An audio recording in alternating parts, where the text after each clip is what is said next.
কোটা সংস্কার আন্দোলন, কোটা যে বৈষম্য বিরোধী যে আন্দোলন চলছে, তারই ধারাবাহিকতায় আপনারা জানেন যে বরিশাল বিশ্ববিদ্যালয়ের শিক্ষার্থীরা আমরা এখানে একটা বড় সময় ধরে আমরা শান্তিপূর্ণভাবে আমাদের আন্দোলন করছিলাম। তো সেই আন্দোলনের পরিপ্রেক্ষিতে নানা রকম উদ্ভূত পরিস্থিতিতে আমাদের মনে হয়েছে যে আসলে আমরা শিক্ষার্থীরা কি ভাবছি, আন্দোলনকারী শিক্ষার্থীরা কি মনে করছে, সেটা আমাদের গণমাধ্যমের বন্ধুদের সঙ্গে আসলে আমাদের মতবিনিময়টা হওয়া দরকার। সেই জন্য আজকের এই সংবাদ সম্মেলনটা আমাদের ডাকা। প্রিয় সাংবাদিকবৃন্দ, আপনারা অবগত আছেন 1 জুলাই থেকে সারা দেশের সাধারণ শিক্ষার্থীদের ন্যায় আমরা বরিশাল বিশ্ববিদ্যালয়ের সাধারণ শিক্ষার্থীবৃন্দও সরকারি চাকুরিতে নিয়োগের ক্ষেত্রে কোটা সংস্কারের দাবিতে শান্তিপূর্ণ আন্দোলন করে আসছি। আমাদের যৌক্তিক আন্দোলনের পরিপ্রেক্ষিতে মহামান্য আদালত কোটা সংস্কারের পক্ষে রায় প্রদান করেছে এবং সরকারের নির্বাহী বিভাগ তা অনুসরণ করে প্রজ্ঞাপন জারি করেছে। প্রিয় সাংবাদিকগণ, আমরা বরাবরই শান্তিপূর্ণ এবং অহিংস আন্দোলনে বিশ্বাসী এবং আমরা অহিংস আন্দোলনই করে আসছিলাম।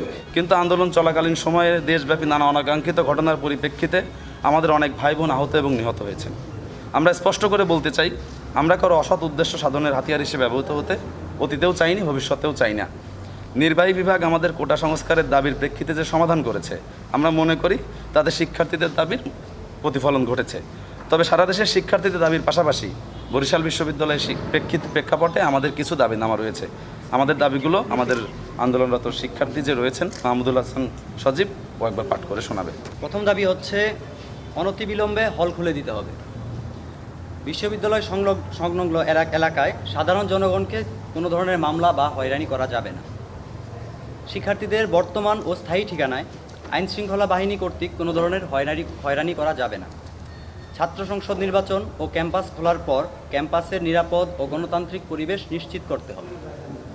এই আন্দোলনে শিক্ষার্থীদের যে দাবি রয়েছে, সেই দাবিগুলোকেও আমরা আসলে আমাদের এই আন্দোলনের পার্ট মনে করি এবং ওই দাবির সঙ্গে আমাদের বিশ্ববিদ্যালয়ের প্রেক্ষাপটের যে দাবিগুলো আমরা আপনাদেরকে জানালাম, আমরা এই দাবিগুলো আমরা বরিশাল বিশ্ববিদ্যালয় প্রশাসন সহ বরিশালের যে এখানকার স্থানীয় প্রশাসন রয়েছে তাদের কাছে এই দাবিগুলো আমরা জানিয়েছি, যেন আমাদের লোকাল মানুষের কোনো রকম হ্যারাসমেন্ট না করা হয়। শিক্ষার্থীদেরকে আমরা কোনোভাবে কোনো হ্যারাসমেন্টের মধ্যে পড়তে দিতে চাই না এবং ছাত্র সংসদ নির্বাচন সহ বিশ্ববিদ্যালয়ের একটা গণতান্ত্রিক পরিবেশ নিশ্চিতের জন্য যা যা করা লাগে সেই আয়োজন বিশ্ববিদ্যালয় প্রশাসন করবে। গণমাধ্যমের প্রিয় বন্ধুগণ, নির্বাহী বিভাগ আমাদের কোটা সংস্কারের দাবি মেনে নিয়ে গেজেট প্রকাশ করেছে। আমরা অহিংস আন্দোলনে বিশ্বাসী এবং আমরা উপরোক্ত দাবিসমূহ দ্রুততম সময়ের মধ্যে বাস্তবায়নের দাবি জানাচ্ছি। এই মুহূর্তে বিশ্ববিদ্যালয় বন্ধ এবং নানা বাস্তবতায় আমাদের এই মুহূর্তে কোনো কর্মসূচি নেই।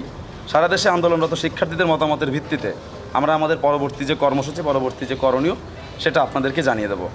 পরিশেষে আমরা খুব দৃঢ়ভাবে বলতে চাই যে সন্ত্রাস এবং সহিংসতার সঙ্গে ছাত্র আন্দোলনের কোনো সম্পৃক্ততা নেই। আপনারা জানেন বরিশাল বিশ্ববিদ্যালয়ে যারা আমরা আন্দোলনরত শিক্ষার্থীরা রয়েছি, আমরা একদম নিয়মতান্ত্রিক উপায়ে জানমালের ন্যূনতম ক্ষতি না করে, মানে জনগণের এবং সরকারের সম্পদ মানে তো রাষ্ট্রের সম্পদ এবং জনগণের সম্পদ, এই সম্পদের ক্ষতি না করে আমরা নিয়মতান্ত্রিক উপায়ে আমাদের আন্দোলন চালিয়ে যাচ্ছিলাম।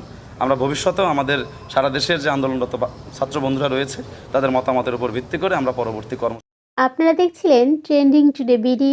চ্যানেলটি ভালো লাগলে সাবস্ক্রাইব করুন। ধন্যবাদ।